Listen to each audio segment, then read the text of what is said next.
바울은 불의로 진리를 막는 자에 대해서 이야기합니다.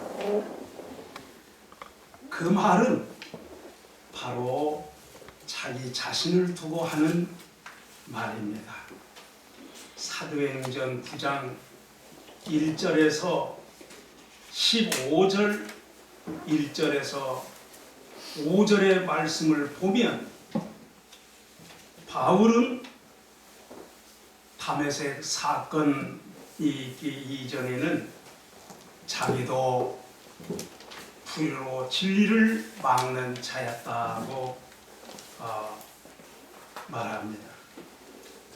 예수님을 믿는 사람을 심히 원수시한 것을 알 수 있습니다. 그는 위협과 살기가 등등하였습니다. 그는 예수님을 믿는 사람들을 결박하여 잡아들이는데 앞장섰습니다. 그는 스데반을 돌로 쳐 죽게 할 때에도 앞장섰습니다. 이 정도만 들어도 불의로 진리를 막는 것이 무엇인지를 알만합니다. 복음이 들어가는 곳에는 무슨 일이 일어납니까? 죄인이 회개하고 예수님께로 돌아와 구원받는 일이 일어납니다. 은혜로 죄인이 구원받아 하나님의 양자되는 일입니다. 그런데 복음이 막히면 어찌 되겠습니까? 죄인들에게 소망을 주는 복음이 있는데도 그 좋은 소식을 들을 수 없습니다. 예수님이 홀로 내 죄를 모두 담당하신 사실을 들을 수 없습니다. 예수님은 내 죄를 담당하시고 십자가에 못 박혀 물과 피를 모두 흘리셨습니다. 예수님이 내 대신에 하나님의 진노를 받아 십자가에 못 박혀 죽으셨습니다. 예수님은 죽으실 뿐만 아니라 다시 사셨습니다. 예수님은 죄인을 구원하시는 구주이심을 그의 부활하심으로 확증하신 것입니다. 확실히 예수님만이 유일한 그리스도이십니다. 하나님은 그리스도를 통하여 믿는 모든 자에게 구원의 은혜를 베풀어 주십니다. 그런데 그 큰 은혜를 고의적으로 거부하는 사람들이 있습니다. 고의로 그 큰 구원의 은혜를 저버리고 거부하는 사람은 하나님의 진노를 면할 수 없습니다. 예수님의 죽음과 부활은 인류 역사의 가장 크고 기쁜 소식입니다. 이 복음을 막히지 말고 잘 전파되어야 합니다. 죄인은 어느 곳에 서든지 어느 때든지 이 복음을 듣고 구원을 받아야 합니다. 복음의 문이 절대로 막히면 아니 됩니다. 누구든지 복음을 듣고 죄에서 돌이켜 구원을 받아야 합니다. 아무리 흉악한 죄인일지라도 예수님의 피가 흰 눈보다 더 희게 씻어줍니다. 누구든지 복음을 들을 때에 성령께서 역사하십니다. 성령께서 복음을 듣는 죄인의 가슴에 회개의 역사를 일으킵니다. 복음을 듣고 회개하는 죄인의 가슴에 성령께서 믿음을 일으킵니다. 마침내 구원받아 하나님의 자녀되는 역사가 일어납니다.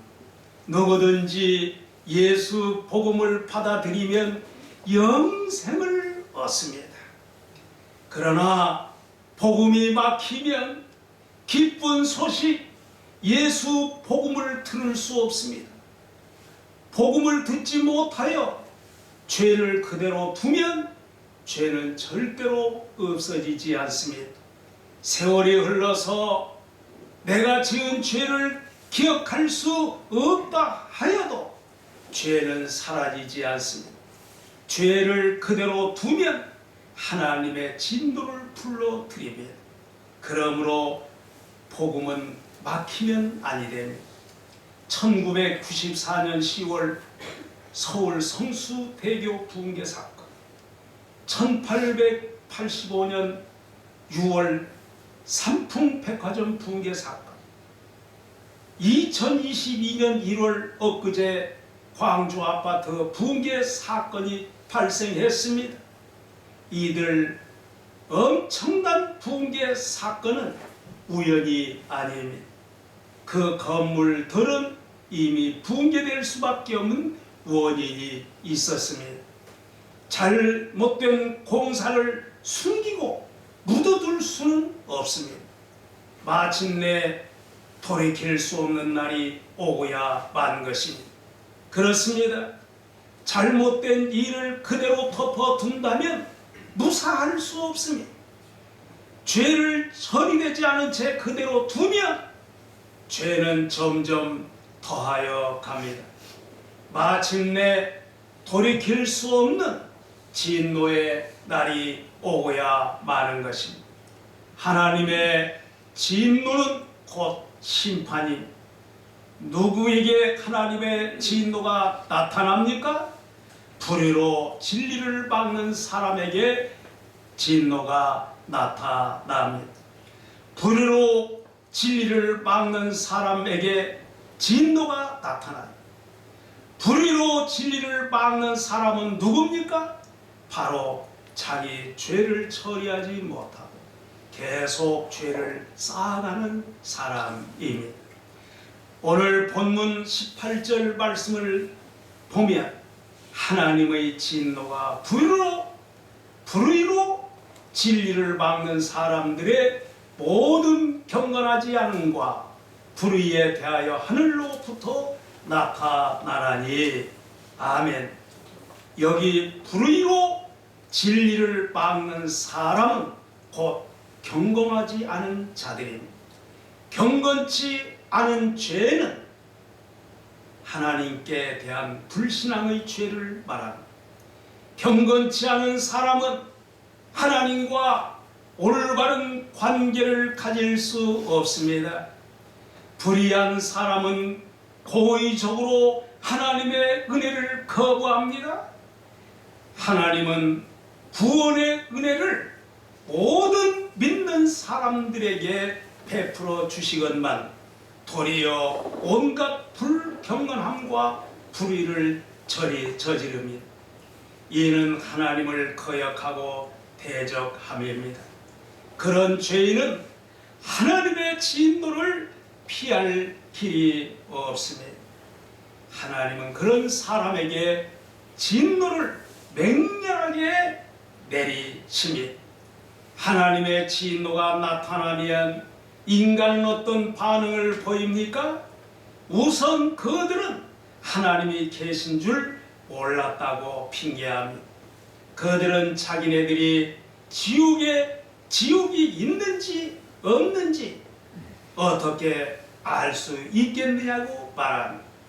그와 같이 그들은 몰랐다고 핑계를 할 수 있습니다.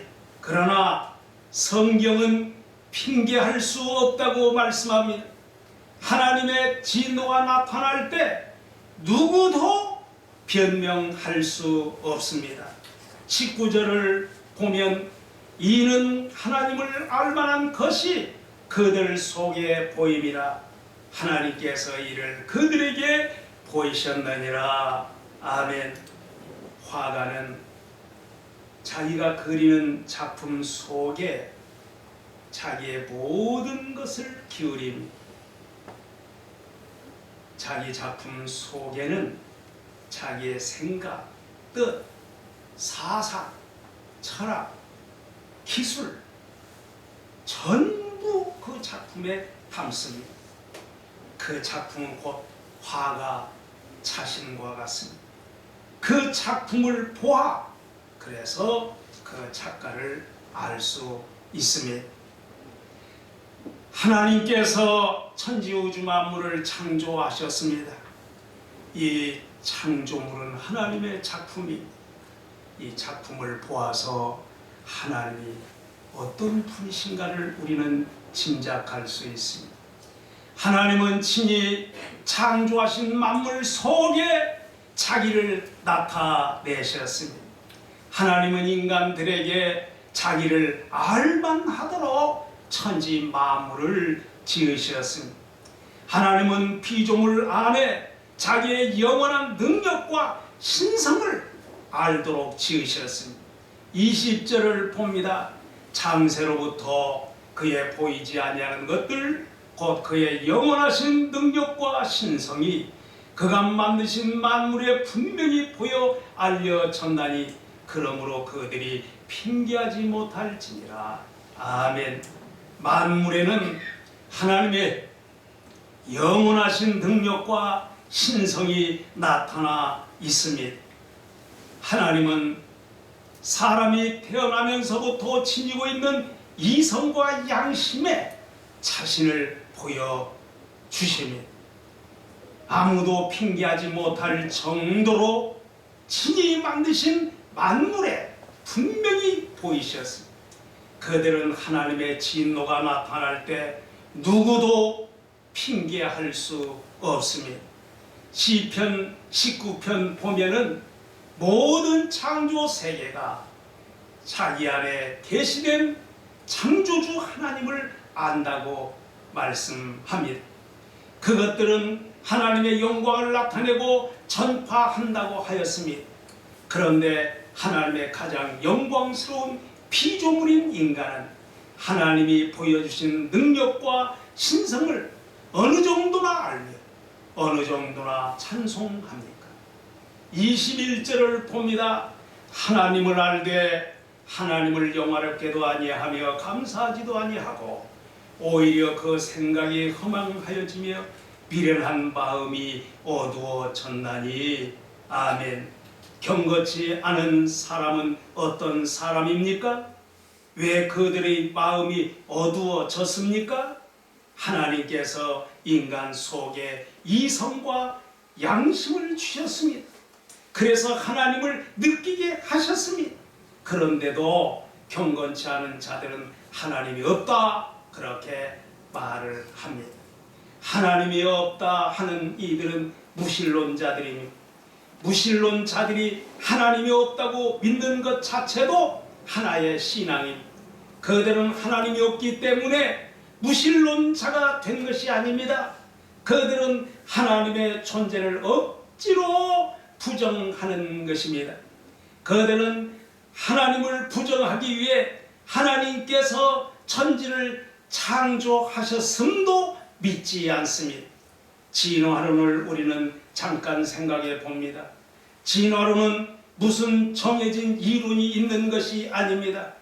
지금까지 수없이 진화론이 바뀌었고 앞으로도 또 계속 그들의 주장하는 진화론은 바뀔 것이 뻔합니다. 그런데도 그들은 진화가 분명하다고 믿는 것입니다. 진화론에 대하여 아무리 부정적인 것이 들어와도 그들의 진화론의 이론에 잘못됨이 나타난 것이 있어도 그들은 그것을 받지 않고 진화론만을 신봉하며, 왜요? 진화론을 부정하면 하나님의 창조를 인정해야 하기 때문입니다. 하나님이 사실 살아 계신데 하나님을 믿고 싶지 않아서 진화론을 믿는 것입니다. 그들의 마음이 어두워져서 그렇게 된 겁니다. 하지만 사실 무신론자들 속에도 하나님을 알만한 것이 있습니다. 그런 사실을 언제 알 수 있습니까? 무신론 자들은 힘이 없고 젊고 힘이 있고 젊고 등 따뜻하고 배부를 때는 모름이, 그들은 큰 어려움을 당해봐야 그런 사실을 느낍니다. 실패하고 병들고 임종을 맞게 될 때야 그 사실을 느끼게 됩니다. 사람이 공고해질 때에 비로소 무언가 잘못 살아온 데 대하여 두려워합니다. 인간 속에 종교성이 있음에 영원한 삶을 추구하는 마음이 또 있습니다. 우주 계절의 변화, 꽃한 송이에도 거저 피고 지는 것이 없습니다. 천지 만물이 그냥 생긴 것이 아닙니다. 그러니 몰랐다고 핑계할 수 없습니다. 22절, 23절을 보면 스스로 지혜 있다 하나 어리석게 되어 썩어지지 아니하는 하나님의 영광을 썩어질 사람과 새와 짐승과 기어다니는 동물 모양의 우상으로 바꾸었느니라. 아멘. 의도적으로 하나님을 배반하고 떠난 인간의 타락을 설명하는 말씀입니다. 그들은 하나님의 영광을 우상으로, 하나님의 진리를 거짓으로 바꾸어 피조물을 창조 주보다도 더 경배합니다. 전 인격과 영혼까지 타락하여 지성적으로는 허망하고 정서적으로는 어두우며 의지적으로는 어리석은 사람이 되었고 영적으로는 우상을 섬깁니다. 타락한 이 사회 속에 사는 오늘 내 모습은 어떻습니까? 하나님은 사람을 하나님의 형상대로 유일하게 만드셨습니다.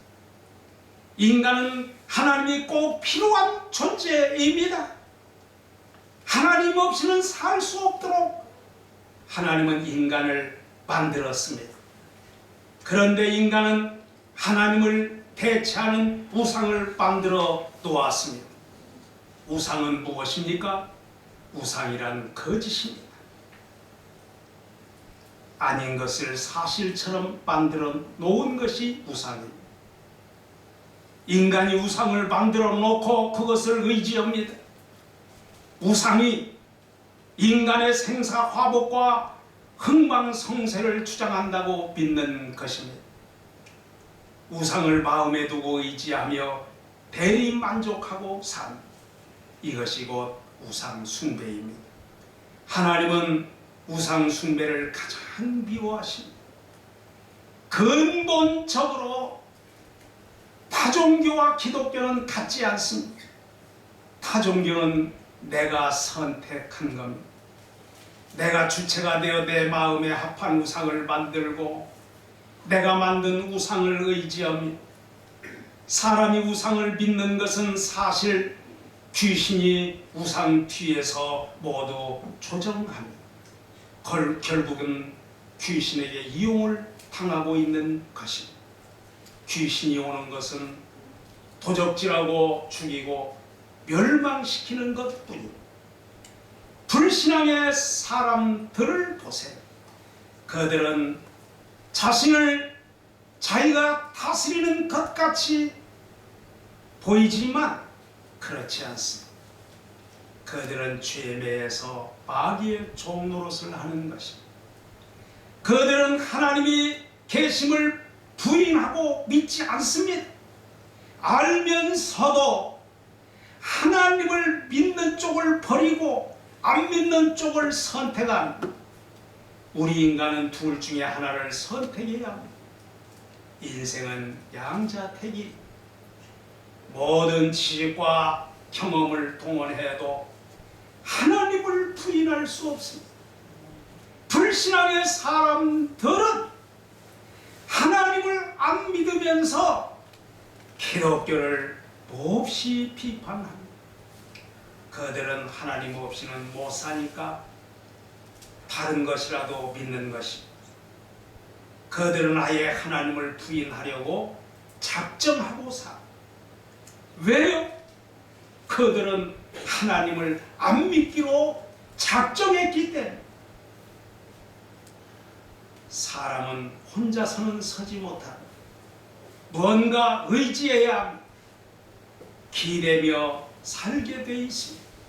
그러나 하나님 외에 다른 것은 잠시 동안의 위안이 될 뿐입니다. 요나가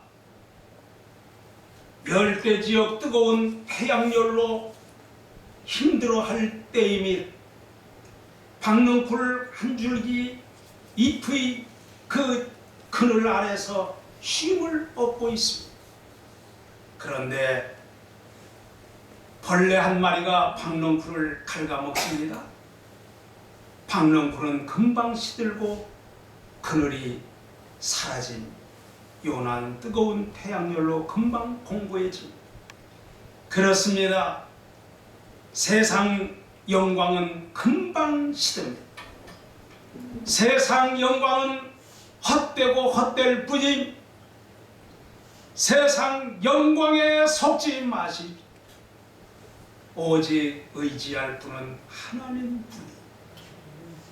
사람들은 하나님 섬기기를 불편하게 여기, 반면 우상 숭배하는 편은 쉽게 여깁니다. 사실 우상 숭배하는 자들은 막 살아도 문제될 것이 없습니다. 내가 이만큼 하면 복을 받을 것이라고 바랄 뿐이죠. 우상을 숭배하는 것은 형식만 갖추면 되기 때문에. 그러나 예수님을 믿으면 생명을 얻되 풍성히 얻습니다. 하나님은 우리에게 풍성한 복을 주시려고 근본적인 변화를 요구하십니다. 신앙생활은 살아계신 무한하신 하나님을 믿고 그분의 영광을 위해 사는 것입니다. 신앙생활은 하나님의 영광을 구하며 그분을 즐기며 사는 것입니다. 내가 하나님께 바치는 것이 하나님을 섬기는 것입니다. 하나님을 섬기는 것은 하나님의 뜻에 복종하는 것입니다. 내가 잘못할 때 빨리 회개하고 고쳐야 합니다. 기독교는 내가 주체가 아닌 하나님을 전적으로 믿고 전적으로 순종하며 종속되어 사는 것입니다. 이것이 기독교, 이것이 믿음입니다. 하나님은 내가 네 주인이다. 하나님을 주인으로 믿고 복종하면 믿음이에요. 하나님이 나의 주인이 되심이 싫으면 불신합니다. 인생은 양자택일입니다. 인간은 하나님을 떠나서 자기를 위한 우상을 만듭니다. 내 마음대로 살게 하나님을 떠납니다. 하나님을 떠나 우상을 섬김으로 대리만족하며 삽니다. 그러한 삶에는 살아계신 하나님의 진노가 나타납니다. 대부분 사람들은 도덕적으로 남에게 폐한 끼치고 살면 잘 산다고 생각합니다. 그것은 겉으로 번듯하게 잘 사는 것에 불과합니다. 우리는 자신의 초점을 맞춰 살면 아니 됩니다. 그런 삶을 회개해야 합니다. 신앙생활은 나의 의식을 바꾸는 것입니다. 하나님을 거역하는 일을 떠나야 합니다. 하나님 외에는 다른 우상을 버려야 합니다. 썩어질 영광을 구하는 삶에서 돌아서야 합니다. 복음을 받을 것이냐, 복음을 거부하고 진노를 받을 것이냐. 하나님의 진노는 참으로 무섭습니다. 지옥불을 보면 알 수 있습니다. 진노를 받겠다는 사람은 아무도 없습니다. 신자나 무신론자나.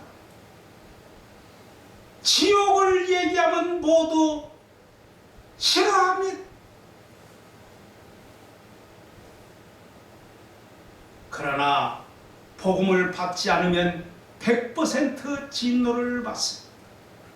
나는 복음도 안 받고 진노도 안 받는다. 그런 일은 절대로 일어나지 않습니다. 누구를 막론하고 복음을 받든지 진노를 받든지 둘 중에 하나뿐입니다. 여러분과 저는 복음을 택한 사람들입니다. 먹든지 마시든지 무엇을 하든지 하나님의 영광을 위해 사는 사람들입니다. 내가 하나님의 영광을 위해 사는 것이 하나님의 영광을 구하는 삶입니다. 하나님은 저와 여러분에게 묻습니다. 너희가 왜 내 영광을 구하지 않으면서 사람들의 영광을 구하느냐 묻습니다. 저와 여러분이 하나님의 영광을 구하는 것이 하나님께 영광을 돌리는 것입니다. 썩어지지 않는 하나님의 영광을 구하는 것이 하나님을 영화롭게 해드리는 일입니다. 내가 하나님께 영광을 돌리며 살아갈 때에 내가 영광스러워집니다. 내가 하나님의 영광을 구하며 살면 하나님의 영광이 나를 덮습니다. 그리스도인은 평생토록 복음의 빚을 짊어지고 갚아가는 사람들입니다. 우리 주위에 복음이 필요한 사람이 많습니다. 하나님의 진노를 받지 않도록 그들에게 복음을 안겨 주어야 합니다. 그들이 장차 지옥의 고통을 받지 않도록 하나님의 자녀가 되도록 성심성의를 다하여 그들을 주께로 인도해야 합니다. 그들이 구원을 받고 하나님의 진노를 면하도록 그들에게 가까이 하는 방도를 늘 찾아야 합니다. 그들로 지옥 심판을 면하는 길을 보여주며 사십시다. 예수님을 믿어 하나님의 자녀의 권리를 받도록 힘을 쓰십시다. 사랑하는 성도님 여러분, 천국과 천국의 영광과 지옥의 형벌 중에서 어떤 것을 택할 것입니까? 복음을 받아들여서 세상 살아가는 동안 불행과 슬픔은 멀리 떠나보내시기를 바랍니다. 복음을 받아들여서 하나님께 속하여 기쁨과 소망으로 가득하시기를 바랍니다. 구원받아 천국의 영광이 여러분과 가정과 교회와 또 이 민족과 세계 위에 넘쳐나기를 바랍니다. 인생은 양자택일입니다. 아멘. 하나님 우리 아버지,